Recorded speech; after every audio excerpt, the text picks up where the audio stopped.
Raja Pedang, Jilid 5, Episode 3, karya Asmaraman S. Ho Ping Ho. Pada hari ketiga, ketika dia merasa amat haus dan dia minum air, dia menjadi kaget setengah mati ketika melihat mukanya di dalam air. Aduh celaka, kenapa mukanya menjadi hitam seperti setan? Beng San tak percaya lalu pindah ke air yang lebih jernih untuk melihat mukanya sendiri.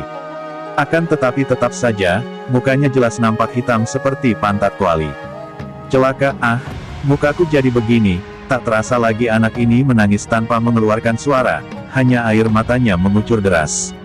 Setelah memutar otak, dia mencela diri sendiri. Kenapa aku harus menangis? Kenapa bersedih? Menilai orang bukan melihat warna mukanya, demikian kata para pujangga. Ada lagi yang bilang bahwa roman muka tidak mencerminkan keadaan hati dan watak. Aku boleh buruk, boleh hitam, mengapa pusing? Malu kepada siapa? Dan tiba-tiba dia mendengar suara cecowetan. Ketika dia memandang, dia melihat agak jauh, di atas pohon terdapat 2 ekor lutung hitam, sepasang binatang itu duduk dan saling mencumbu, kelihatan akur dan saling mencinta. Beng San tertawa, mukaku pun hitam seperti muka lutung. Siapa bilang muka jelek? Lihat itu, bagi mereka akan jeleklah andai kata muka kawannya itu putih tidak hitam. Hitam atau putih apakah perbedaannya? Baik dan buruk, di mana garis pemisahnya? Beng San tanpa disengaja sudah mengeluarkan ujar-ujar dan filsafat-filsafat kuno yang pernah dibacanya di dalam kelenteng Hok Tian Tong ketika dia masih menjadi kacung kelenteng. Akan tetapi, biarpun ujar-ujar itu tentu saja belum dapat dimengerti oleh anak yang baru berusia 10 tahun ini, sedikitnya pada saat itu menjadi hiburan baginya, melenyapkan rasa duka dan kecewanya melihat bayangan mukanya yang hitam seperti muka lutung. Setelah puas minum dan mencuci muka, dia melanjutkan perjalanan. Pada suatu pagi dia tiba di lereng sebuah gunung yang hijau. Ketika dia sedang berjalan hati-hati sekali di jalan kecil yang amat sunyi itu, tiba-tiba dia mendengar suara 2 orang bercakap-cakap jelas di sebelah depannya. Ia mengangkat muka akan tetapi tidak melihat ada orang. Ia berjalan cepat dan tibalah dia di sebuah jalan kecil. Di kanan kiri jalan itu terdapat jurang yang panjang dan curam. Dan di tempat inilah dia mendengar suara 2 orang bercakap-cakap dengan jelas sekali, akan tetapi tidak kelihatan orangnya. Biarpun hari sudah terang tanah, matahari sudah naik tinggi, namun bulu tengkuk Beng San berdiri juga saking seramnya. Bagaimana ada 2 orang bercakap-cakap di depannya, seperti di kanan kirinya akan tetapi tidak melihat orangnya. Ia berdiri seperti patung dan mendengarkan 2 suara orang yang saling jawab di kanan kirinya itu. Oati, kalau tidak keburu terjerumus di sini, sekali mengenal pukulanku ilmu silat Pat Hong Qian, ilmu silat 8 penjuru angin, kau tentu mampus. Demikian terdengar suara dari sebelah kiri Beng San, suara yang terbawa angin dari kiri tanpa kelihatan orangnya. Segera suara dari kanan menjawab, hahaha, orang Side, dari sini pun tercium mulutmu yang bau. Kalau tadi aku berlaku hati-hati sedikit dan tidak sampai terjerumus ke sini, dengan ilmu silatku Kong Ji Qian, ilmu silat hawa kosong, yang belum ku keluarkan, kau akan mampus lebih dulu. Beng San bingung sekali. Suara dari kiri terdengar kecil melengking, sedangkan yang dari kanan besar dan parau. Suara apalagi kalau bukan suara setan atau iblis? Masa kalau ada orangnya, tidak kelihatan sedangkan suaranya begitu jelas terdengar olehnya?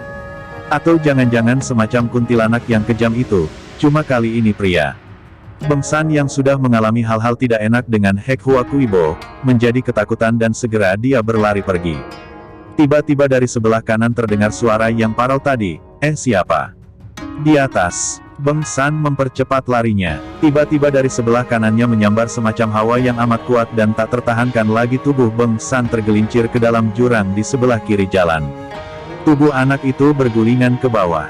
Untung baginya tidak ada batu-batu di situ dan jurang itu ternyata merupakan tanah lembek sehingga biarpun tubuhnya sakit-sakit, dia tidak menderita luka parah. Terdengar suara melengking tinggi tadi tertawa, kini dekat sekali. Kau benar lihai, Oati, dalam keadaan luka parah masih mampu memukul roboh orang. Akan tetapi kau akan malu kalau melihat bahwa yang kau robohkan hanya seorang anak kecil berusia 10 tahunan. Beng San cepat menengok dan terlihatlah olehnya seorang yang bertubuh tinggi besar bermuka merah duduk bersimpuh di dasar jurang.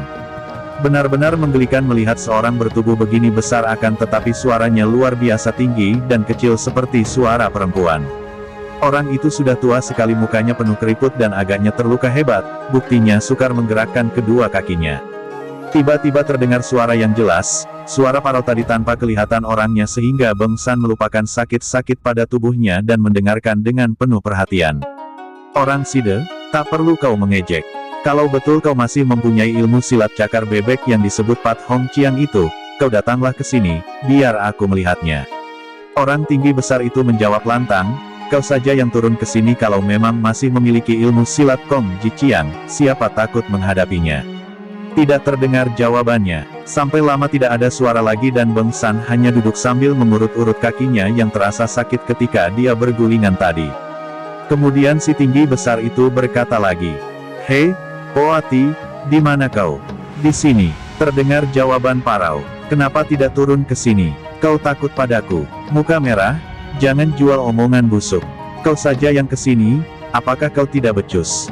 Kali ini si tinggi besar yang duduk bersimpuh di dalam jurang itu tidak menjawab, sampai lama juga. Tiba-tiba dia melambaikan tangannya kepada Beng San. Anak itu segera menghampiri. Alangkah kagetnya ketika tiba-tiba tangannya dicengkeram oleh orang itu yang berbisik, "Kau lihat keadaannya bagaimana?" Sebelum Beng San maklum apa maksudnya, tiba-tiba orang itu menggerakkan kedua tangannya sambil berteriak, "Hei, Poati, kau terimalah anak yang kau pukul roboh tadi." Hampir Beng San menjerit kaget ketika tiba-tiba tubuhnya melayang ke atas seperti terbang cepatnya. Ternyata dia telah dilontarkan orang demikian kerasnya sehingga tubuhnya melewati jalan kecil di atas jurang tadi dan langsung tubuhnya melayang turun ke jurang sebelah kanan jalan tanpa dia dapat mencegahnya lagi. Beng San mengira bahwa tubuhnya tentu akan hancur, maka dia menutupkan kedua matanya, menerima nasib. Akan tetapi, tiba-tiba tubuhnya berhenti melayang dan ketika dia membuka matanya, ternyata dia telah ditahan oleh sebuah tangan yang amat kuat. Ia diturunkan dan ketika dia memandang, ternyata bahwa yang menahan jatuhnya tadi adalah seorang laki-laki tua sekali yang bertubuh tinggi kurus.